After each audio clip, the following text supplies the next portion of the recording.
네, 시청자 여러분, 김민수 최고위원 모셨습니다. 안녕하십니까? 네, 안녕하세요. 반갑습니다. 안녕하세요. 반갑습니다. 네. 예. 요즘 이번 주 굉장히 지난 일요일 저녁이죠.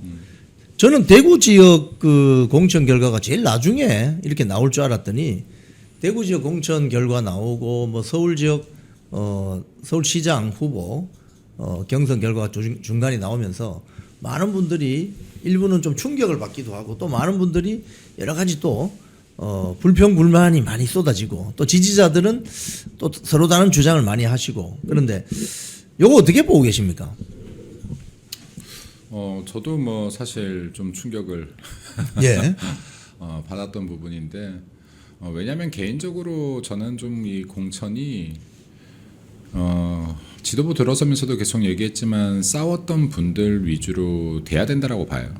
그리고 지금 그러해야 될 때다. 왜냐하면 이게 그냥 4년 만에 돌아오는 선거가 아니라 진짜 자유대한민국 체제를 지키기 위한 선거라고 한다면 요소요소에 보수를 위해서 대한민국을 위해서 싸울 수 있는 능력이 있고 투쟁력이 있는 사람들이 들어가지지 못한다면 결국에는 이 국민의힘이라는 정당을 지켜내지 못할 것이고 그렇게 된다면 지금 대한민국을 지켜내는 것도 굉장히 힘들 것이라고 봅니다.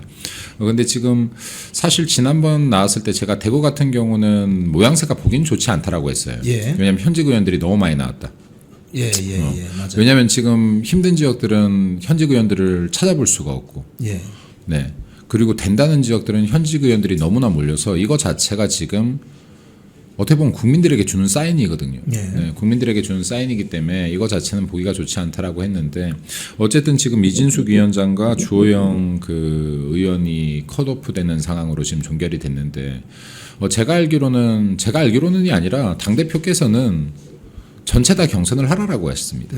네, 전체 다 경선을 하는 방침을 가졌었고 왜냐하면 이게 누구는 빼고 누구는 넣고도 굉장히 쉽지 않은 일이었고 지역에서 갈등이 일어나니 그럼 차라리 이게 전체 다 경선을 해서 컨벤션 효과를 갖고 가자 하는 방향이었는데 그래서 대구도 찾으셨죠 사실.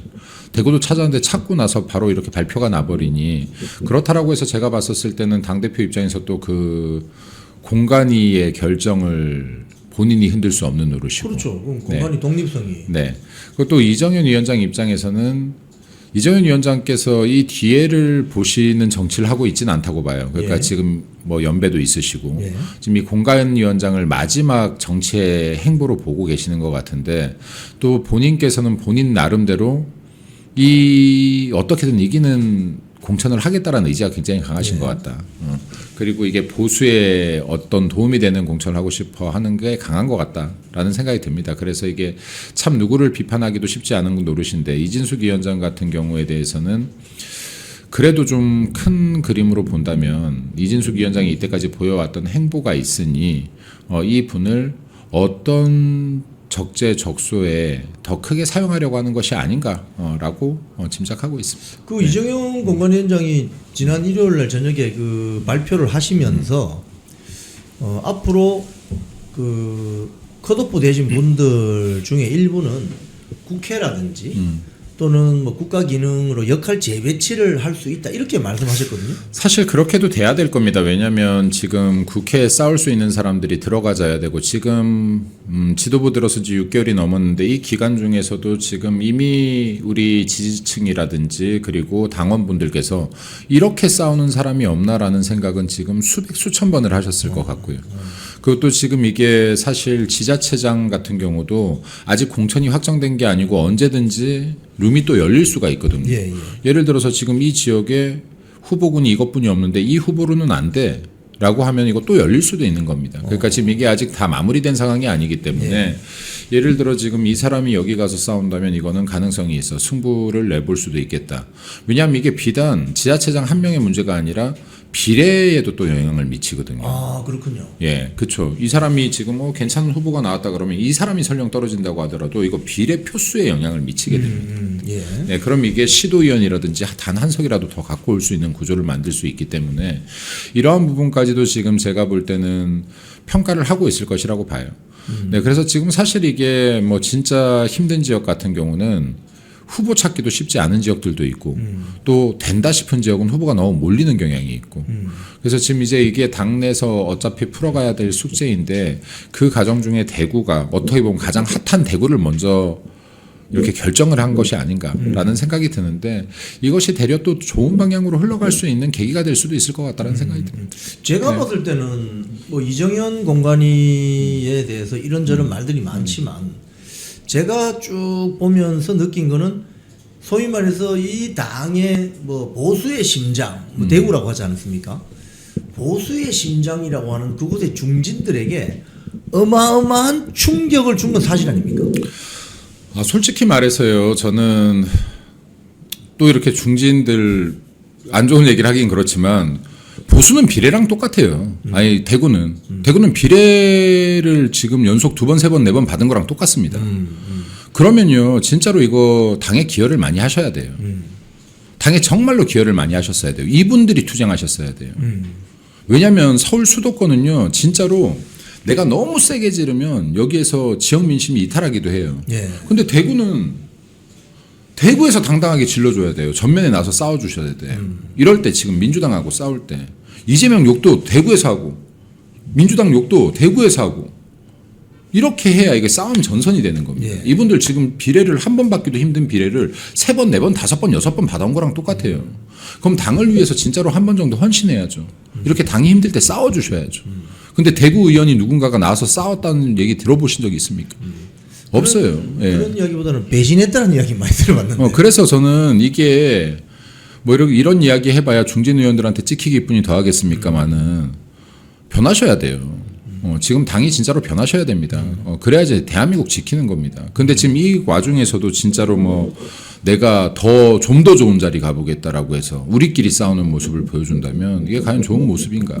네. 저는 사실은 이런 생각도 듭니다. 이번에 이정현 공관위에서 던진 충격 중에 가장 큰 충격은 뭐 이게 특정인을 거론해서가 아니고 아까 말씀하신 대로 비례대표 같은 그러니까 공천을 받으면 거의 당선이 유력해지는 가령 대구 지역을 봤을 때 거기에서 국회의원을 6번 하고 뭐 4번 하고 그 다음에 광역자치단체장으로 갈아타면 그 기본 계속하면 3선 하면 12년 그러니까 가령 5선 했다 치면 5사 20년에다가 광역자치단체장 3선 하면 12년 그럼 30몇 년 동안 그 해당 지역에서 국회의원하고 시장님 도지사하고 이거 좀 문제 있는 거 아니에요? 그래서 이거 30년 정도 그렇게 긴 시간을 그 지역에 있으면서 진짜로 당을 위해서 어떤 당의 발전을 방향을 이끌어 왔는가 그리고 그 지역엔 진짜 진정한 발전을 이끌어 왔는가 다시 한번 생각해 볼 필요가 있습니다. 왜냐하면 그 정도 긴 시간을 하다 보면 대한민국이 정이 많은 나라이기 때문에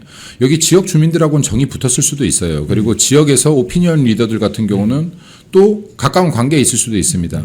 근데 그게 진짜 대구 전체를 위한 길이었는지 다시 한번 생각해 볼 필요가 있다고 봅니다. 그래서 저는 사실 개인적으로 제가 공관위원장이었으면 단수공천 주고 끝냈을 것 같아요. 저는 경선도 안 갔을 것 같아요.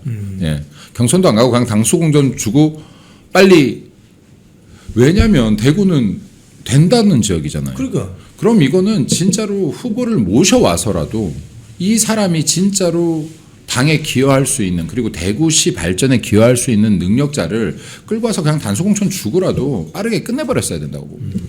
제가 공관위원장이었으면 그랬을 것 같아요. 근데 지금 이제 이 부분에서 이진숙 위원장에 대한 뭐 이런 얘기들도 많이 나오는데 이진숙 위원장이 분명히 이제 이런 투쟁력이나 이런 것들은 검증이 된 부분이 있고 그럼 그렇다라고 하면 더 어울리는 자리가 있지 않을까라는 것을 고민한 것 같아요. 근데 중요한 것은 장동혁 대표 같은 경우는 어찌 됐든 간에 전원 경선을 좀 했었으면 하고 계속 권했다. 지금 오늘 저희 아침 뉴스 매거진의 주제이기도 한데 지금 사실은 광역자치단체장을 포함해서 지방선거도 중요한데 이번 그 6.3 지방선거 때 같이 치러질 수 있는 국회의원 재보궐선거 여기에도 좀 대비가 필요하거든요. 사실은 지금 보도 보면 한 15곳까지 나올 수 있다. 여기에 뭐 준비를 하고 있습니까? 준비가 됩니까 지금? 해야죠. 여기에 이번에 보궐선거 같은 경우에 단 한 명이라도 국회 들어가서 민주당 이재명 정권과 제대로 맞서 싸울 수 있는 사람들이 들어가줘야죠. 들어가줘야 되고 어떻게 보면 이게 더 중요한 길이 될 수도 있다. 지금 이거 계속해서 대여 투쟁 기간일 거거든요. 다음 총선까지 그럴 거고 다음 대선까지도 그럴 겁니다. 근데 여기에서 지금 그들과 싸워낼 수 있고 그들의 잘못들을 밝혀낼 수 있고 그리고 우리들이 부당한 것에 맞설 수 있는 사람들이 들어가야 되는데 지금 너무 없다. 네, 당내. 아니 우리 김민수 최고위원 같은 경우도 의원총회에 들어가시면은 배지가 없기 때문에 뭐 지난번 같은 경우에 뭐 저 부산의 모 국회의원이 어디 감히 여기 국회의원도 아니면서 뭐 그 뭐 재보궐선거에 좀 투입이 되셔야 되는 거 아닙니까? 뭐 여기 당에 필요하고 기회가 있다면 저도 투입해야죠. 네, 투입해야 되는데 그리고 여기 많은 분들이 좀 저는 개인적으로 투쟁 가능한 분들이 들어와야 된다라고 생각합니다. 네, 투쟁 가능한 분들이 좀 많이 들어와져서 여기에서 당의 체질을 좀 개선시킬 수 있는 계기가 되면 좋겠는데 또 어떤 방향으로 흘러갈지 모르죠. 뭐 아무도 알 수가 없죠. 그러네요. 네. 근데 이게 아까 그 어떤 언론 보도를 보니까 국회의원 현직 국회의원이 지방선거에 출마를 선언해서 만약 후보가 되면 4월 30일 이전에 나가야 이번 6.3 지방선거하고 같이 치러지고 5월 1일에서 5월 4일에 사퇴 선언해보면 이건 내년 4월까지 간다고 하더라고요. 그럼 요 일정상 보면 빨리빨리 정리해 주는 게 좋겠네요. 그렇죠. 아마 여기 4월 말일 전까지 사퇴 안 하는 양아치 짓을 하는 후보들은 이제 좀 줄어들 거예요. 이게 워낙 욕을 많이 먹었었기 때문에. 그러니까 나 만약에 떨어지면 다시 나 돌아와야지. 1년이면 국회의원하겠다 뭐 이런 그럼 이게 표가 안 나와요. 제 배수진 치고 나온 게 아니라 지금 살 길 만들어 놓고 떨어져도 그만 돼도 그만 하고 나왔구나 하니까 표가 안 나오는 걸 이제 몸으로 느꼈기 때문에 대다수 사퇴하죠. 지금 울산 같은 경우에 한동훈 비대위에서 국민 추천제로 들어갔던 울산 남구갑의 김상욱이가 지금 민주당으로 갔잖아요. 그 민주당 울산시장 후보로 확정이 됐어요. 그래서 기가 막힙니다. 그래 기가 막힌 현상이죠. 이건 뭐, 참 기가 막힙니다. 근데 거기에는 이미 이제 저 재보궐선거 투입을 결정했기 때문에 지금 거기는 남구갑은 재보궐선거 지역으로 분류가 되는 어떤 그런 걸로 보면은 빨리빨리 좀 의사결정이 이루어졌으면 참 좋겠는데. 지금 남구갑 같은 경우도 어쨌든 간에 보면은 그 김상욱이 사퇴를 해야지 이제 보궐적으로 확실히 뜨는 거기 때문에 아직 사퇴를 안 했죠. 그리고 지금 이게 대한민국 정치 현 주소다. 이 당에서 저 당 왔다 갔다 거리는 애들이 더 잘 되는. 네. 이러니까 이게 정치인들이 어떻게 제대로 싸워보려고 하겠습니까? 네. 언론 보도에서 이런 지적이 있습니다. 그 주호영 국민의힘 대구 수성구갑 의원이 이번 공천에 좀 불만을 제기하면서 무소속 출마를 하게 되면 그 자리가 이제 국회의원 재보궐선거 자리가 되는데 거기에 한동훈이 무소속으로 들어와서 무소속 연대를 만들면 좋을 것 같다라고 채널A의 신지호가 나와서 그 이야기를 했거든요. 한 2, 3일 정신 전에. 나간 사람이라고. 어떻게 보십니까? 그러니까 그런 얘기를 할 수 있는 게 어떻게 보수입니까? 지금 이런 상황에서 대한민국 이런 상황에서 무소속 나와서라도 우리 자리라도 챙기자라고 말할 수 있는 사람이 어떻게 보수의 정신을 갖고 있는 사람이겠습니까? 그 주호영 의원께서 제가 볼 때는 지금 당연히 본인 개인적으로 화날 수 있다라고 봅니다. 분노할 수도 있다라고 봅니다. 왜냐하면 중진 의원들 나만 있는 것도 아닌데 왜 나만 컷오프 됐나 하는 생각 충분히 하실 수 있을 것 같은데 그럼에도 불구하고 결국에는 그래도 당에서 육선까지 하신 분인데 당에 그런 피해를 입히는 의사결정은 하지 않을 것이라고 저는 생각합니다. 그래서도 안 될 것이고 그리고 본인 역시도 그러지까지는 않을 것이다. 왜냐하면 그게 과연 당내에서 인정받을 수 있겠습니까? 그런 행위를 한다라고 하면. 네. 이건 그냥 단순한 추측입니다. 이것도 또 어느 다른 언론 보도인데 만약에 한동훈 주호영의 추동 연대가 뜨면 무소속 연대가 뜨면 주동 연대가 뜨면 만약에 대구에 추경호 의원이 만약에 대구시장 후보가 되면 대구 달성이 비잖아요. 거기에 이진숙 후보가 만약에 들어가면 이건 추경호 이진숙 추진 연대가 뜰 수 있다. 이런 또 보도가 나왔어요. 이건 제 이야기가 아니고 이거 어떻게 보십니까? 그런 가능성은 있어 보입니다. 뭐 모든 가능성은 다 열려 있다. 근데 지금 사실 이게 공천에 대해서 얘기하는 사람들이 추정하는 사람들이 굉장히 많은데 네. 저는 공천에 대해서만큼 가장 조심히 이야기해야 된다고 봅니다. 왜냐하면 이게 누군가를 내가 확정짓는다 그러면 또 다른 사람들의 기회를 어떻게 보면은 많이 빼앗는 경우가 될 그렇죠, 수도 그렇죠. 있거든요. 근데 제가 볼 때는 뭐 어떤 경우에서도 열릴 수 있지만 아까 한동훈과 주호영 의원의 연대는 전 이뤄질 가능성이 0%에 수렴한다라고 봅니다. 거의 없다? 0%에 수렴한다. 거의 네. 없다. 자, 이 과정에서 저도 뭐 이 방송에서 많이 강조하는 부분인데 지난 8월달 그 전당대회 때 우리 김민수 최고위원도 그러시고 또 장동혁 대표도 참 힘든 과정을 거쳐서 당 지도부가 이루어졌잖아요. 근데 이 지금 국민의힘 당 지도부가 사실 굉장히 어렵습니다. 그죠? 어렵죠. 어려울 정도가 아마 그동안 그동안 있었던 지도부 중에서도 가장 어려운 지도부가 아닌가 그런 생각이 드는데 지금 이 공천 과정을 또 거치면서 아까 말씀하신 것처럼 당대표는 이런 생각을 가지고 있었는데 공관위에서 뭐 전혀 다른 방향으로 튀어버린다든지 이런 과정 속에서 굉장히 어려움에 지금 처했는데 지금 내부에서 보실 때 어떤 어려움이 좀 구체적으로 펼쳐지고 있습니까? 권력의 분산이죠. 그러니까 사실은요, 이게 권력의 집중이라고 하는 것이 잘만 활용된다 그러면 이게 나쁜 현상은 아니거든요. 역사 세계사 다 훑어봐도 왕권이 강했을 때 사실 나라는 발전합니다. 근데 그 왕이 똑바로 됐다는 가정하에, 네. 네, 지도자가 똑바로 됐다는 가정하에. 근데 지금 이제 우리 국민의힘 같은 경우는 지금 총선을 앞두고 있는 것도 아니고 지방선거를 앞두고 있기 때문에 네. 뭐 여러분들 말씀 안 하셔도 알겠지만은. 장동혁 대표 굉장히 많이 흔들죠. 네, 지도부를 굉장히 많이 흔들고 그리고 이 당 대표가 뭔가 가자는 길로 안 가죠. 안 가죠. 네. 그리고 이미 수많은 분들이 이미 다음 전당대회를 준비하고 있는 움직임들도 포착이 된다. 네, 이미 다음 전당대회를 그러니까 지방선거에 관심이 없다. 네, 지방선거에 본인들 선거 아니기 때문에 관심이 없고 다음 당권 정쟁에 이미 돌아간 상태이다. 그러다 보니까 당 대표 말을 계속해서 외면하고. 그러니까 지금 선거에서 이깁시다라고 하는데 여기에 관심이 없는 건 거죠. 그렇다라고 하면 지금 이 정도도 물론 예상했던 범주니까 협조 안 할 거라는 것도 예상했던 범주니. 싸우려는 사람들이라도 싸워야 되지 않겠습니까? 네, 싸우려는 사람들이라도 싸워야 되는 것이고, 그리고 지금 남은 기간 동안에 이분들한테 이제 계속 읍수하면서 제발 좀 같이 가주세요. 선거 좀 이깁시다. 읍수해서 도저히 안 된다 그러면 이제 우리 스타일대로 가야 되지 않겠나 생각합니다. 왜냐하면 이게 중재자의 역할이라고 하면은 이쪽 말도 들어줘야 되고 저쪽 말도 들어줘야 되고, 근데 이게 중재됐을 때 에너지가 폭발해서 앞으로 나가는 거 아닙니까? 근데 이거 도저히 중재가 안 되네 이건. 도저히 중재가 안 되는구나 하면 제가 볼 때는 스타일대로 그냥 밀어붙이는 게 이제 답이다라고 저는 개인적으로 생각합니다. 직진해야죠. 네, 직진이 답이다라고 생각합니다. 그러니까 이미 할 만큼 다 해봤다라고 생각합니다. 네.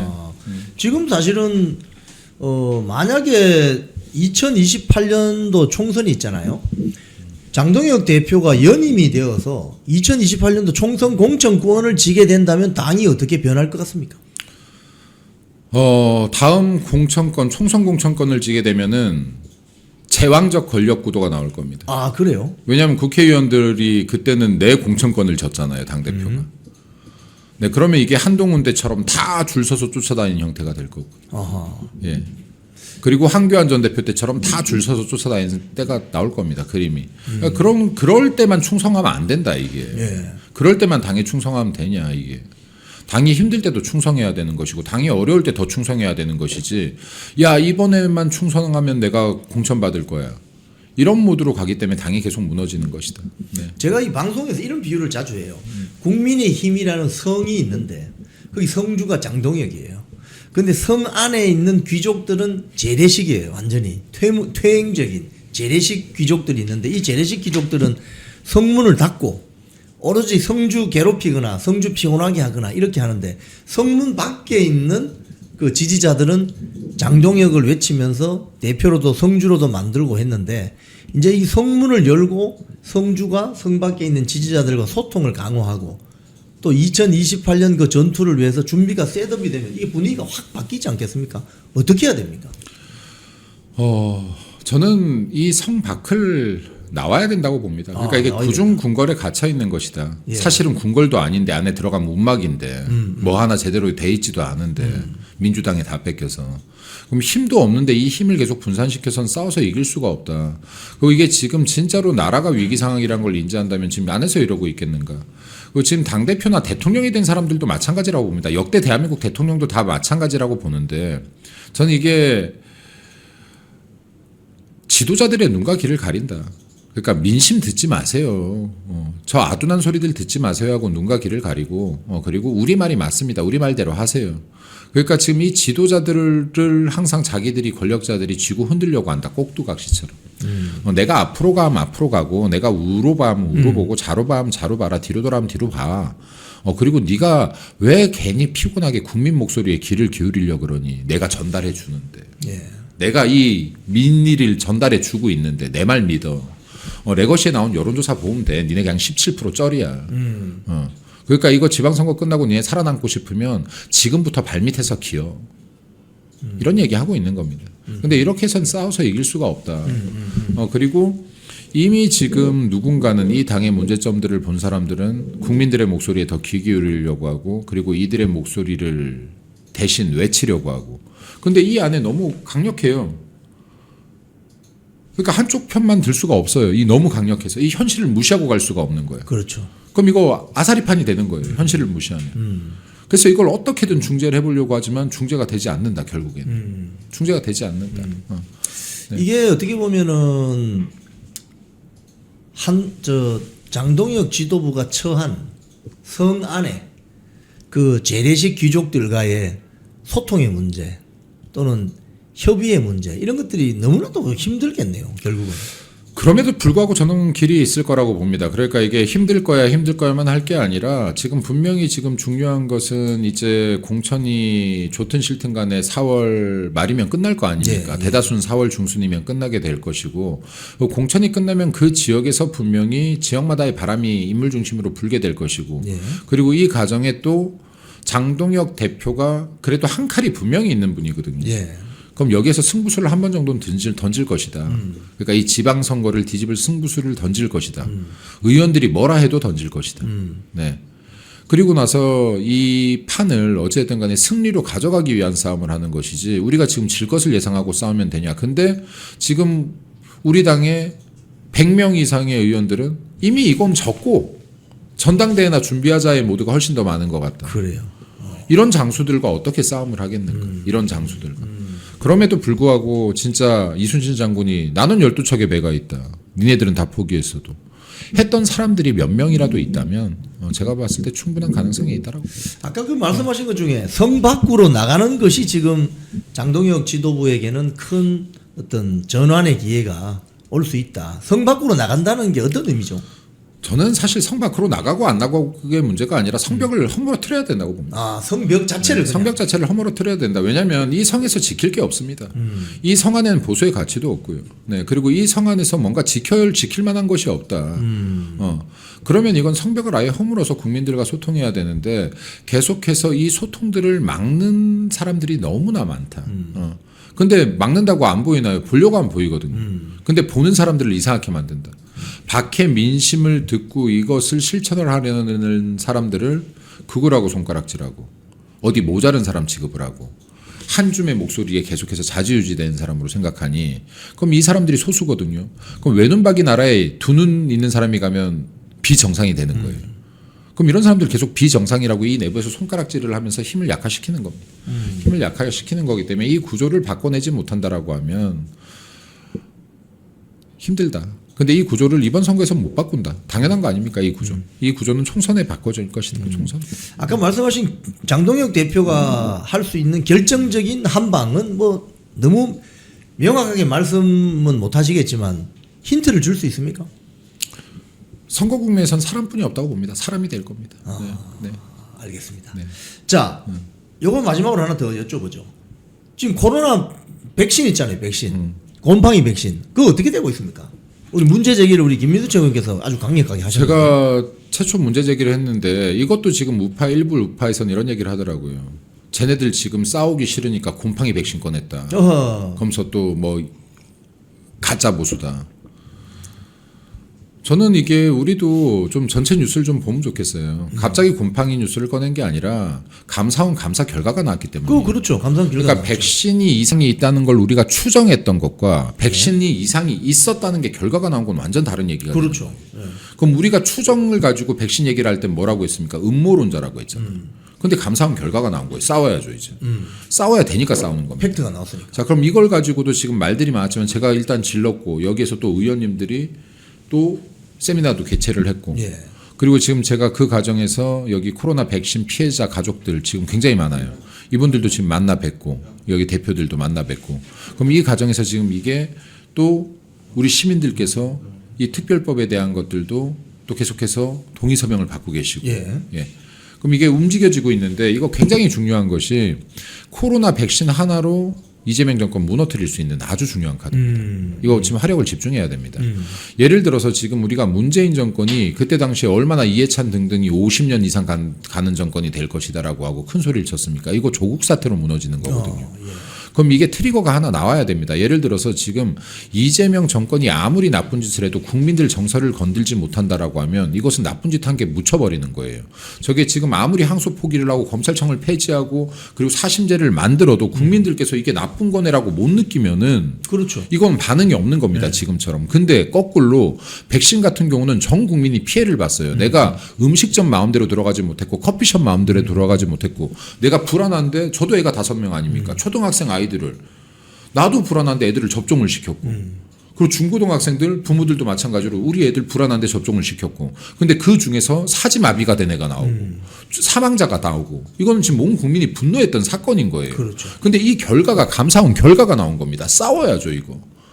이것만 전 국민들에게 제대로 알려줘도 제가 볼 땐 이거 이재명 정권이 붕괴할 수 있는 굉장히 중요한 트리거가 될 겁니다. 근데 레고시가 이거 안 내보내요. 안 내보냅니다 이거를.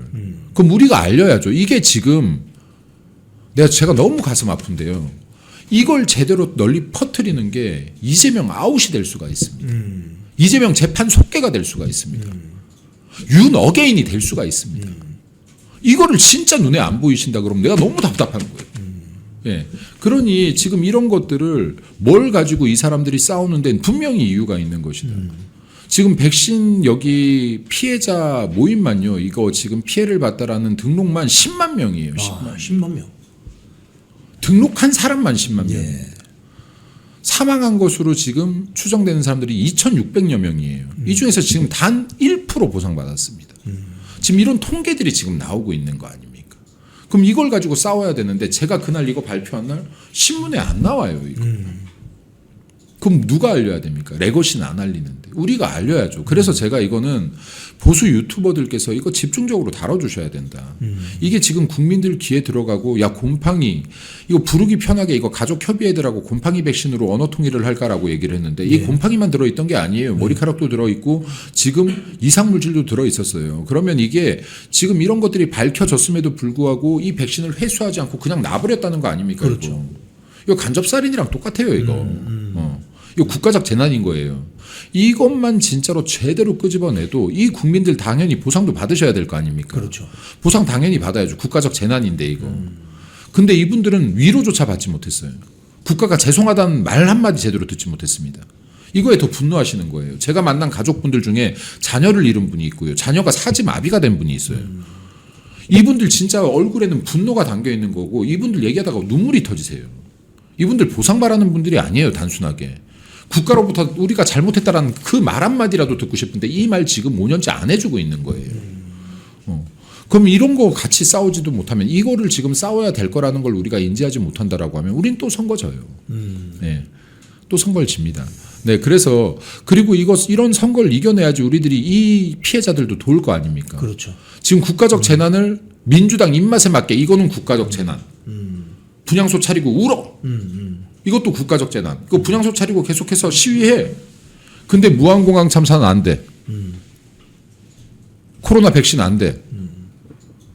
이런 게 지금 선택적인 슬픔 아닙니까?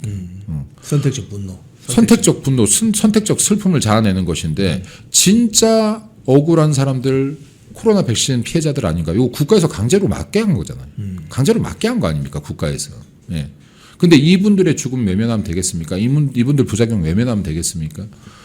그래서 이거는 진짜 우리가 민주당과 싸울 수 있는 정말 가장 큰 무기라는 생각을 가지고 싸워야 된다. 라는 말씀을 드리고 싶고, 이런 것도 뭐 있죠? 계속 반복해야 됩니다. 이거 무한 반복해야 돼요. 무비자 입국이요. 무비자 입국. 무비자 입국이요. 네. 무비자 입국. 이거랑 또 연계되면은 중국인 투표까지. 예. 네. 중국인 지방. 그러니까 지금 우리들이 가지고 싸워야 될 것들은 계속해서 반복해서 꺼내야 된다. 이 주제들을. 예. 네. 그러면 이게 통계가 계속 바뀌어요. 그럼 또 다른 사고가 있었고 또 다른 사고가 있었고. 그럼 이런 것들을 계속해서 꺼집어내야 국민들이 계속해서 잊지 않고 기억을 할 것인데, 이것을 끄집어내서 싸우기에도 지금 시간이 짧다. 이제 60일 정도인데 우리가 싸워야 될 게 무엇인지를 보고 자꾸 싸워야 된다라는 말씀 드리고 싶습니다. 자, 오늘 우리 김민수 최고위원 귀한 시간 내주셨습니다. 오늘 중요한 이야기 많이 하셨습니다. 중요한 힌트도 또 주셨습니다. 자, 우리 마지막으로 시청자님들께 한 말씀 부탁드리겠습니다. 네, 여기 국민의힘 제 눈에도 참 못났는데,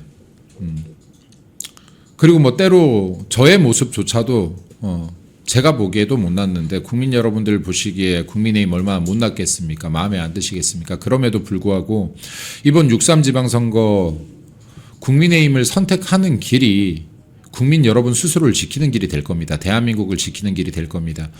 그래서 옆에 계신 분 단 한 분이라도 우리가 설득해 나가자. 우리끼리 분열할 시간은 당연히 없는 것이고, 옆에 나 투표 안 할 거야. 난 민주당도 싫고 국민의힘도 싫어.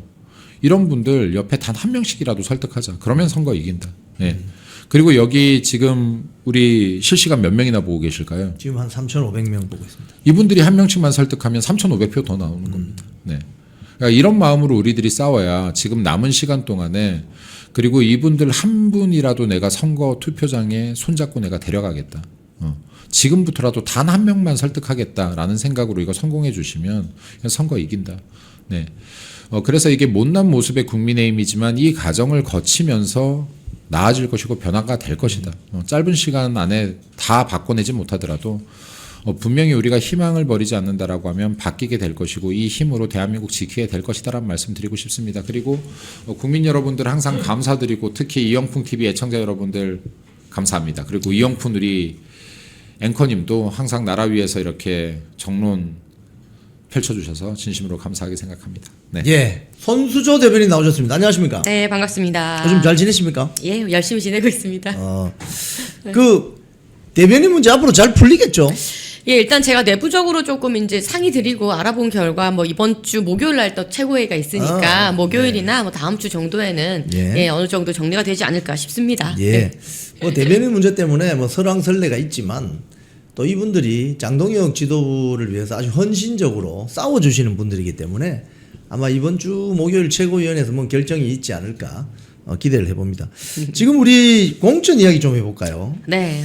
우리 여성 정치인으로서 우리 손수조 대변인께서도 그 부산 사상에서 처음에 네. 박근혜 저 당대표 시절입니까? 맞습니다. 비대위원장 비대위원장님 하실 때. 그때 그 문재인 당시 후보하고 네. 그때 여성 정치인으로서는 정말 아주 청년 정치인으로. 근데 여성 정치인들이 국민의힘 당에서 이 우뚝 서기가 참 쉽지 않죠. 어떻습니까? 그렇습니다. 지금 이제 뭐 여성분도 힘들고 또 청년들도 사실 힘들고 예, 그런데 제가 처음에 그때 이제 공천 이제 그때도 굉장히 시끄러웠어요. 예. 사실 뭔가 이제 혁신적인 공천 그다음에 생각지도 못한 그런 깜짝 공천이나 이런 것들이 있을 때는 아무래도 기존에 계셨던 분들의 그런 반발은 있습니다. 그래서 공천은 늘 시끄럽다. 예, 공천은 늘 잡음이 있다. 예, 하지만 그 공천을 하고 나서 이후에 어떻게 보면 정리되는 부분이라든지 이런 부분들을 좀 이제 중앙에서 잘 관리를 해야 되겠죠. 그래서 지금 이제 1년에 일어나고 있는 공천 사태들 보면 이제 이진숙 위원장님 같은 경우도 사실 이렇게 컷오프 되실 줄은 꿈에도 상상을 못 하신 것 같아요. 제가 그게 일요일 저녁에 발표가 났잖아요. 그렇죠. 그래서 제가 위원장께 전화를 드려봤어요. 예, 그랬더니 한참 울리고 있다가 조금 늦게 받으시더니 놀랬지? 그러시더라고요. 본인도 놀라셨고, 저희도 당연히 놀랬고, 예. 근데 어쨌든 이진숙 위원장님께서 처음에 이제 이 사실을 들으시고 나서는 이제 캠프에서 대책회의를 했을 거 아니에요. 그래서 그때는 뭐 정말 단식, 삭발 이런 것도 불사할 정도로 예, 굉장히 화가 엄청 나셨죠. 예. 근데 지금은 뭐라고 할까요? 이제 조금 더 당의 입장을 또 조금 들으시고 또 이런 상황을 보시면서 그래도 또 이준수 위원장님은 선당 후사에 대한 마음이 조금 있으신 것 같아요. 그래도 이제 지금은 조금 당의 그런 고초나 이런 부분들을 또 이해를 하고 계시는 것으로 보여지고 또 저 주호영 의원님도 그래도 육선의 의원님 아니십니까?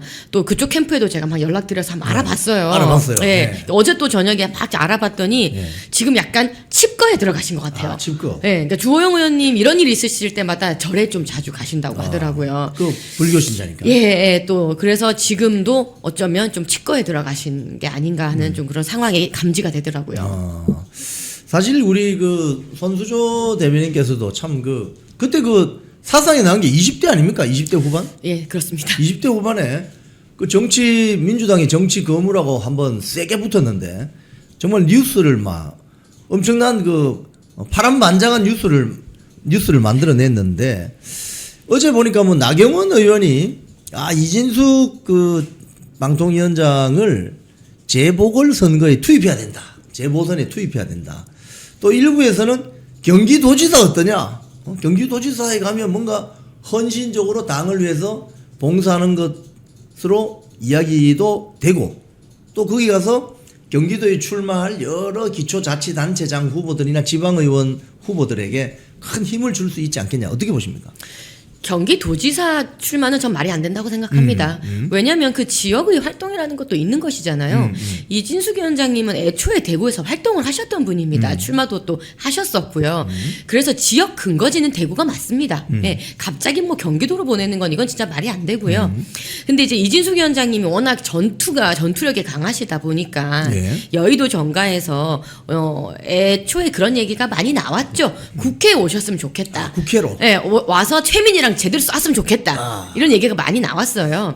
그리고 이정현 공관위원장께서 이제 그 컷오프를 발표하실 때 주호영 의원님도 육선이시니까 그리고 이진숙 위원장님도 워낙 전사시니까 더 큰 역할을 하시면 좋겠다. 뭐 이런 이야기를 했잖아요. 그렇죠. 이제 그러다 보니까 이제 이런저런 얘기가 나오는데 사실 이진숙의 원내 진입, 이진숙 위원장의 대구 재보궐 얘기는 많은 분들이 이미 얘기하고 계십니다. 나경원 의원님도 얘기하고 계시고 김민전 의원님도 얘기하고 계시고 예. 그래서 많은 분들의 이런 의견을 이정현 공관위원장께서 이미 많이 들으신 것 같아요. 예. 그래서 그런 전략적인 차원에서 이런 이제 공천의 결정을 하신 걸로 저는 보여집니다. 사실 이 공천 관리라는 게요. 무조건 그냥 경선하고 여론조사가 나오는 식으로 그냥 1, 2, 3등장 딱딱 하는 그러니까 이런 아주 담백한 경선 관리라면 누구나 합니다. 누구나 하죠. 어쩌면 맞아요. AI가 하면 더 잘할지도 모르겠어요. 맞아요. 근데 전략이라는 게 들어가는 일이고 정치적인 그런 이제 판단이 들어가는 일이기 때문에 어려운 거거든요. 근데 그런 이정현 공관위원장의 전략적 판단이 이번 대구 공천에서는 들어갔다고 보여지고 그 전략의 맥이 결국은 이진숙은 국회로 들어와서 싸워달라라는 게 저는 들어갔다고 봐요. 네. 저는 개인적으로 이정현 공관위원장 우리 댓글에서도 어떤 분들이 그런 이야기 하십니다. 이영풍 TV는 이정현 공관위원장을 비판하지 않는 것 같은데 비판 많이 해요. 공관위원장도 실수합니다. 근데 제가 그 평가를 하는 부분에 있어서는 이정현 공관위원장이 이번에 아마 이 공천 관리를 끝마치고 나면 평가받을 부분이 뭐냐. 소위 말해서 국민의힘의 중진 의원들, 정치 오래 하신 분들 지금 엄청난 불안감에 휩싸여 있을 것 같아요. 와, 이거 2028년도 총선 공천에서 나 공천 못 받을 것 같은데. 엄청난 불안감. 이번 중진 의원들에 대한 엄청난 강력한 경고가 들어간 건 사실 아니겠습니까? 당 내에서 우리가 항상 혁신 얘기하고 뭔가 얘기를 할 때 중진분들에 대한 그런 희생을 부탁드린 적이 많죠. 그렇죠. 예, 근데 이제 그런 장면이 본인께서 스스로 뭔가 후배들에게 길을 터주고 본인께서 스스로 물러나는 모양새면 가장 아름다울 거예요. 근데 하지만 이 권력이라는 것이 그렇게 되지 않습니다. 예, 그래서 어느 정도의 이 조금 강압적인 그런 공천의 칼날이 이제 있어 왔는데 사실 이런 국면마다 늘 반발은 있었고요. 이게 지역의 목소리와 또 중앙의 목소리가 또 미묘한 온도 차이도 있어요. 네. 가령 예를 들면 그렇죠. 국민의힘 같은 경우는 어떻게 보면은 우세 지역이 대구 경북이죠. 네. 민주당 같은 경우는 호남이겠죠. 네. 그러면 그 양당이 혁신을 하고 뭔가 이런 혁신의 시험대로 삼을 수 있는 곳은 그 토양이 이루어진 곳은 사실상 우세 지역이라고 볼 수밖에 없어요. 네. 막 힘든 지역에 대놓고 막 우리가 혁신공천을 할 수는 없잖아요. 그렇죠, 그렇죠. 그렇기 때문에 중앙의 목소리는 항상 대구 경북에서 먼저 청년 공천이라든지 진짜 키울 사람을 대구 경북에 넣는다든지 그럼요. 하는 게 필요하다는 목소리가 나오고, 반면 지역에서는 그 우리 대구가 만만하냐, 우리 대구를 무시하냐라는 얘기가 또 나오는 겁니다. 그래서 이러한 미묘한 온도차를 관리하는 것이 역시 힘든 정치의 영역인 것인데요. 그래서 이런 부분에 있어서 지금 이정영 위원장님은 어떻게 보면 십자가를 지신 거라고 저는 봐요. 네. 누군가는 이런 목소리를 낼 수밖에 없는 거고 그 비판과 비난을 받을 수밖에 없다고 저는 생각을 합니다. 네. 어느 분이 댓글을 쓰셨는데 대구하고 강남은 한 번 이상 공천 주면 안 된다. 이런 댓글도 주셨습니다. 지금 만약에 지금 이제 대구시장 경선이 만약에 이렇게 가면 추경호, 윤재옥, 유영아, 홍석준 뭐 등 이렇게 최은석 뭐 이렇게 남잖아요. 가령 거기서 지금 여론조사 결과를 보면 추경호 의원이 좀 앞서는 걸로 나오는데, 만약에 추경호 의원이 대구시장 국민의힘 후보가 되면 추경호 의원의 지역구가 달성군이잖아요. 그럼 달성군에 재보선 선거를 해야 되지 않습니까? 그럼 거기 이준숙 그 위원장이 출마할 수 있는 건가요? 해야 되는 건가요? 할 수 있죠. 저는 충분히 가능성 있는 얘기라고 보고, 물론 관리랑 이런 모든 결정은 저 공간위에서 하겠지만, 예. 이제 요 공천 이슈가 있기 전에 무슨 얘기가 돌았냐면 한동훈 씨가 대구에 재보궐을 가려고 한 생각을 한다. 그래서 그때 이제 서문시장을 막 오고 그랬잖아요. 근데 그 얘기가 쏙 들어간 게 언제 쏙 들어갔냐면, 한동훈 씨가 서문시장 갔다 오고 나서 예. 쏙 들어갔어요. 아, 왜요? 왜 쏙 들어갔냐? 본인이 그 대구에서 빗발치는 비판과 비난을 시장에서 오롯이 본인이 직접 들은 거예요. 욕이 난무했다는 거예요. 배신자 이러면서. 그러면서 본인께서 난 대구는 못 오겠구나. 특히 만약에 추경호 원내대표가 본 후보가 되셔서 달성군의 재보궐이 있게 되면 예. 달성군은 더더욱 못 가겠구나. 거기는 왜? 뭐, 박근혜 대통령의 이 레거시가 이 유산이 있는 지역 박근혜 대통령이 아닙니까? 원래 지역구 있습니다. 그렇죠. 그러니까 달성군은 더더욱 내가 못 가겠구나 생각을 했대요. 그래서 그 뒤로 한동훈의 대구 재보궐 출마는 쏙 들어갔다는 거 아닙니까? 쏙 들어갔다. 네. 그래서 잘 모르겠습니다. 지금 어떤 분이 이제 되실지, 현역 의원님들이 되시게 되면 그 지역이 빌 테고 예. 재보궐이 열릴 텐데, 아마 이 재보궐에는 뭐 이진숙 위원장님이 되셨든 또 뭐 누군가가 어쨌든 재보궐 후보가 되실 텐데, 저는 이진숙 위원장님의 출마 뭐 영 없는 일은 아닐 거라 예상합니다. 지금 그래서 그 나경원 의원께서 어제 재보궐 투입해야 된다. 그게 뭐 달성군이 되든 어디가 되든.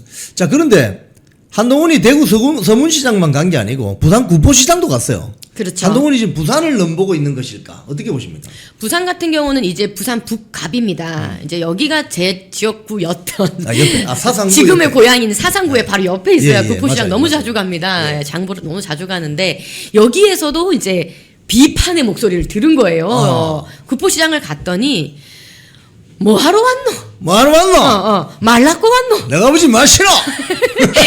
이런 얘기를 직접 들었죠. 그러면서 북값도 안 되겠구나. 아하. 예.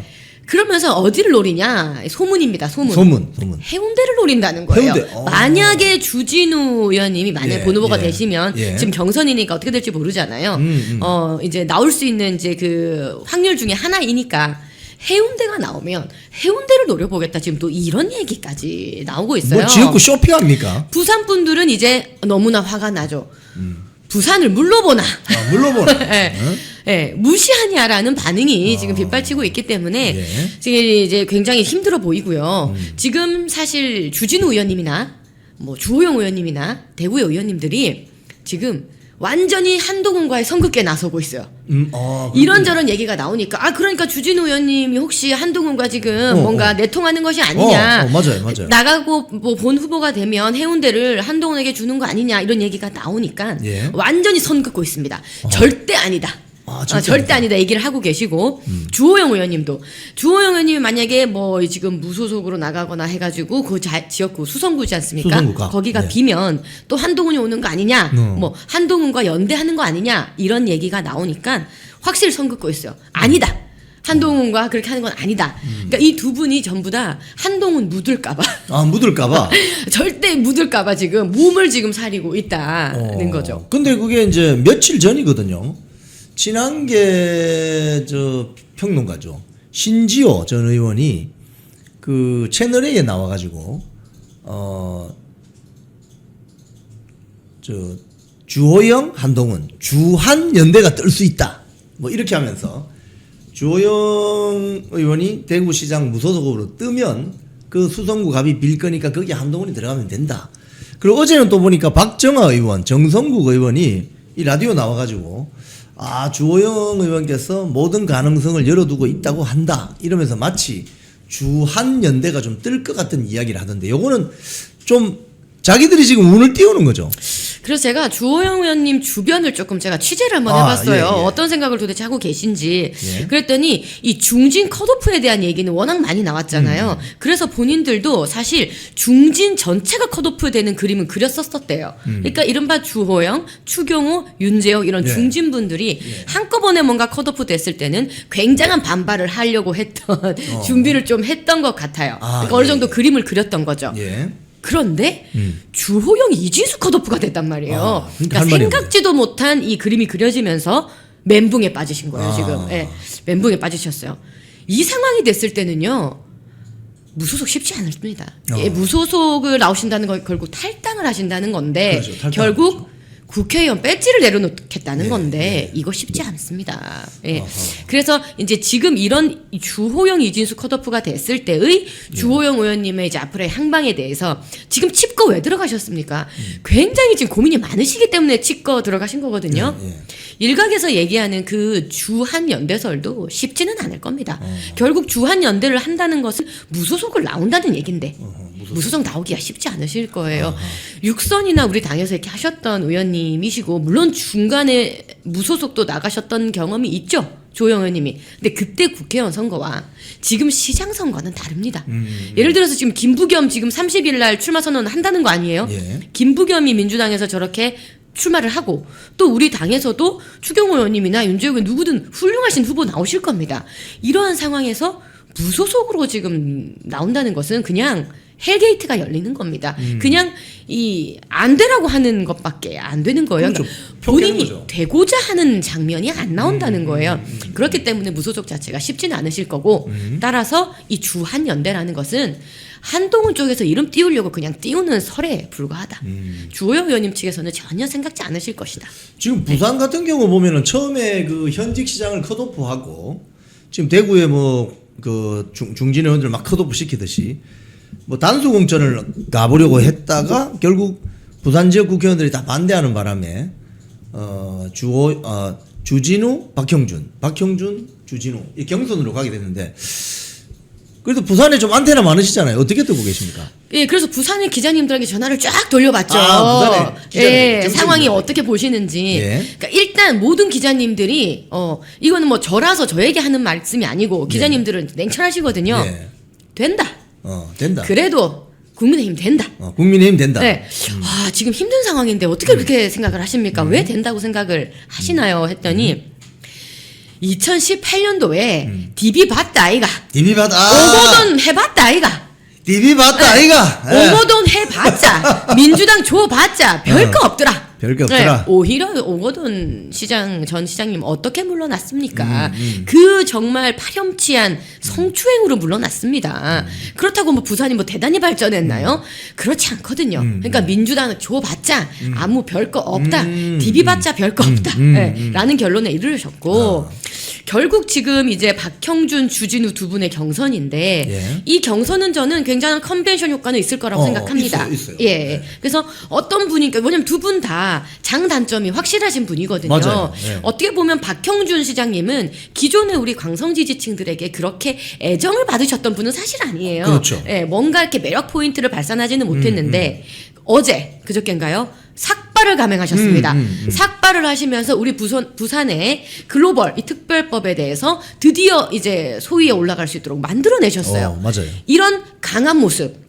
그리고 지금 또 인재를 정말 확실하게 쓰고 계시죠. 우리 손연보 목사님의 아드님이신 손영광 아주 훌륭하신 분입니다. 이분을 또 채택을 또 이렇게 영입을 하시면서 공동선대위원장. 예, 공동선대위원장을 영입하시고 거의 30대 40대래요. 지금 이 캠프의 핵심이. 이런 이제 우리 당원분들의 강성 지지층들이 원하는 게 무엇인지 정확하게 간파하시고 가고 계십니다. 그러니까 매력을 발산하고 계십니다. 충분히 매력적이세요. 이런 장단점이 있고 주진우 의원님 얼마나 파이팅 하시는 분입니까? 한 언론사에서 우리 야당 이제 의원님들 전수조사를 했어요. 대여 그거 투쟁을 맞아요. 얼마나 하는지 그 1등 하신 분이 또 주진우 의원님이세요. 페이스북, 유튜브 뭐 이런 거 있잖아요. 그렇습니다. 근데 이분은 여전히 한동훈과 연대된 것이 아니냐는 또 이런 단점이 있어요. 이거에 대해서 확실히 털고 가셔야 됩니다. 나 한동훈과 더 이상 내통하지 않는다. 라는 이야기를 두 번, 세 번 계속 하셔야 됩니다. 이런 장단점이 확실하게 있는 분이니까 예. 두 분의 경선은 확실한 컨벤션 효과가 있어요. 예, 그래서 어떤 분이 되시든 확실히 그 컨벤션 효과가 있을 거고 그 효과를 가지고 본 후보가 되신 분한테 확실하게 밀어주셔야 됩니다. 이때 경선 끝나고 이게 막 지지부진해지고 그렇게 막 또 애견남처럼 굴면 안 돼요. 테토남처럼 확실하게 밀어주는 모습을 보이셔야 우리 부산 확실하게 이길 수 있습니다. 우리 손수조 대변인 말씀 들어보니까 취재를 엄청 잘하시네요. 기자 하셔서도 되게 잘하셨을 것 같은데 여러 군데 전화해보고 네. 장단점까지 이렇게 썸머리를 딱 해주시니까 이해가 잘 됩니다. 어쨌든 누구든지 정해지면 올인해서 전재수 후보를 꺾어야 되는데 지금 전재수 후보 같은 경우 지금 무슨 까르띠에식의 뭐 이야기가 나왔던데요. 통일교가 뭐 구입한 것으로 보이는 까르띠에 시계는 뭐 이 고유 번호가 있는 모양입니다. 그 전재수의 지인이 수리를 맡겼다가 합수본에서 그 쭉 찾아낸 것 같은데 이거 그러면 전재수 후보가 받은 건가요? 어떻게 되는 건가요? 이 까르띠에 얘기가 처음 나왔을 때 네. 저는 이 까르띠에의 까차도 저는 해본 적이 없어서 몰랐었는데 주변에 이런 명품을 좀 하시는 분들 얘기를 들어보니 예. 분명히 이거 배터리가 이거 문제가 돼서 수리소에 갈 수밖에 없다는 거예요. 배터리. 갈 수밖에 없다는 그렇군요. 거예요. 이런 시계는. 예. 그러면 이 통일교가 대거로 구입한 까르띠에 시계들이 있고 이 시계들 고유 번호가 있다는 거잖아요. 그러면 이 까르띠에 매장에 요 고유 번호가 들어왔는지 안 들어왔는지 그냥 전수조사해 보면 끝난다는 거예요. 그러면 그렇군요. 전재수가 와서 수리를 했던 뭐 본인이 갈 리는 정말 없겠죠. 가족이 와서 수리했던 분명히 나온다는 거예요. 그러니까 그렇군요. 명품을 한 번이라도 써봤던 사람도 이 수사를 어떻게 하면 될지를 아는데 이게 지금 도대체 몇 개월 걸릴 일입니까? 엄청 걸렸죠. 네? 몇 개월 걸려서 결국 지금 나온 게 이제 까르띠에 매장에 이게 고유번호 시계가 들어왔다는 거잖아요. 누가 이걸 맡겼나 했더니 결국 나온 게 지인이랍니다. 네, 전재수의 지인이 결국 이걸 들고 갔어요. 배터리 한 개에 50만 원이랍니다. 네, 결국은 그러니까 이걸 또 참지 못하고 이제 들고 갔는 모양이죠. 배터리를 뭐 사서 이걸 이제 끼려고 결국 잡혔어요. 꼬리 잡혔네. 누가 갔냐? 전재수 지인이 갔다.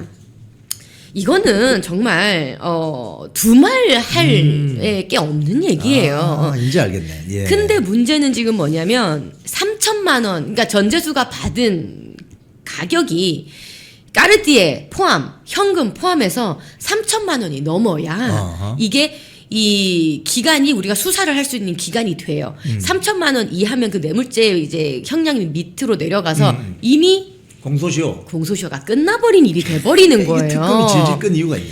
근데 처음에 나올 때 여러분 까르띠에랑 불가리 시계 2점이었어요. 시계 2점에 현금이 이미 3천만 원 넘었었어요. 그때 이 모든 것을 다 밝혔어요. 누가 그 줬다는 사람이 밝혔는데 윤영호 그 이제 그 통일교에서 밝혔는데 이거에 대해서 다 수사하지 않고 쏙쏙 뺍니다. 시계 하나 빼고 현금 몇 천만 원 줄이고 그래서 어떻게든지 3천만 원 이하로 맞추려고 지금 꼼수 부리는데 이 합수본 이렇게 시간 질질 끌고 지금 또 전재수 의원의 보좌관이 PC도 밭두렁에 버렸다는 거 합니다.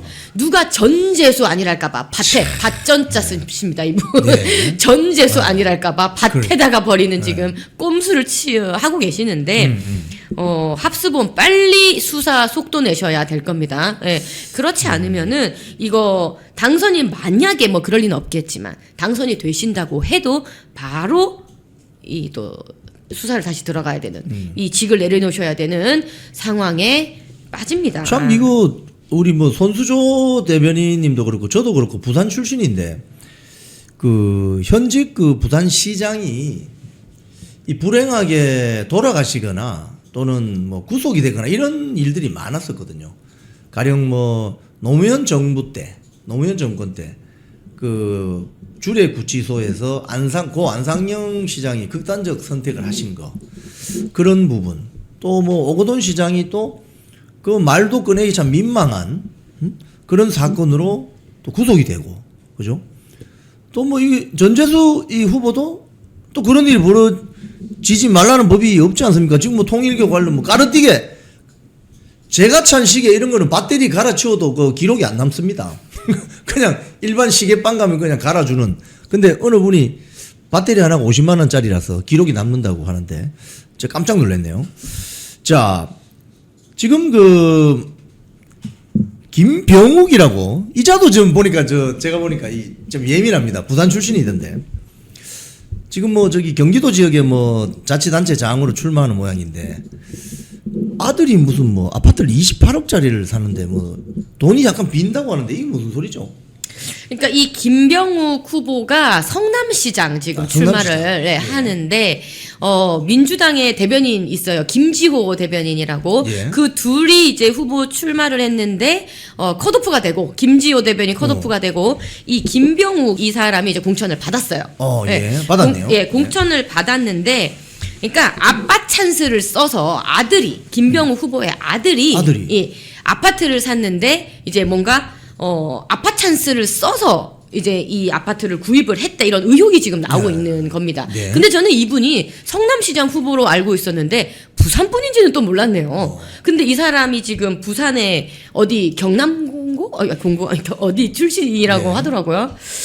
부산 망신을 왜 올라와서까지 시키고 있는지 이해가 안 되는 분이네요. 네. 아, 참 이거 민주당의 국회의원 되신 분들 중 상당수는 사실은 이 범죄 혐의가 한두 가지가 아닙니다. 뭐 대학생 시절에 뭐 재벌 회장집에 들어가서 그 경비원을 두들겨 패고 뭐 보석을 훔쳐서 나오질 않나.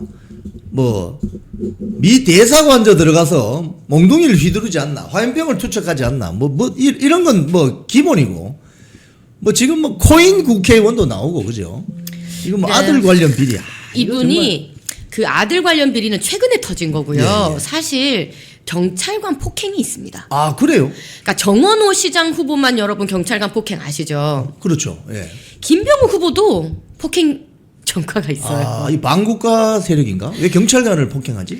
그래서 지금 나오는 얘기들이 민주당은 후보 공천 받으려면 범죄 경력이 있어야 된다. 아, 뭐 경찰관을- 이런 조롱까지 나오고 있고 이게 지금 현 집권 여당의 민주당의 현 주소다 수준이다. 예, 참담함을 금할 수가 없습니다. 아 그렇군요.